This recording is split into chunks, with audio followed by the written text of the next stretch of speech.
যেখানে ইসলাম থাকে না সেখানে তারা যদি ক্ষমতা দখল করে দুইটা কাজ করে। কয়টা কাজ? কোরআনে রব্বুল আলামিন কোরআনে কারীমে বলেছেন, ইন্নাল মুলুকা ইযা দাখালু ক্বরিয়াতান আফসাদুহা ওয়া জাআলু আইজ্জাতা আহলিহা আযিল্লা ওয়া কাযালিকা ইয়াফআলুন।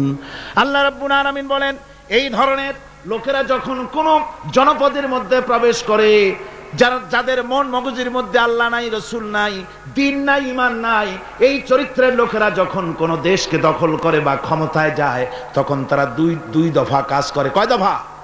দুই দফা কাজ করে। তার একটা দফা হলো, তারা সেই সমাজের ভিতরে সম্মানিত লোকগুলিকে বেইজ্জত করে, লাঞ্ছিত করে, আর সমাজের ভিতরে ফাসাদ বরপা করে দেয়। বাস্তব কিনা বলে? এই বাস্তবতা কি সন তারিখ দিয়ে বুঝাই দেওয়া লাগবে আপনাদেরকে? মানুষেরা আল্লাহ রাব্বুল আলামিন সাফ করে বলছেন, এরা যখন ক্ষমতায় যায় দুই দফা কাজ করে।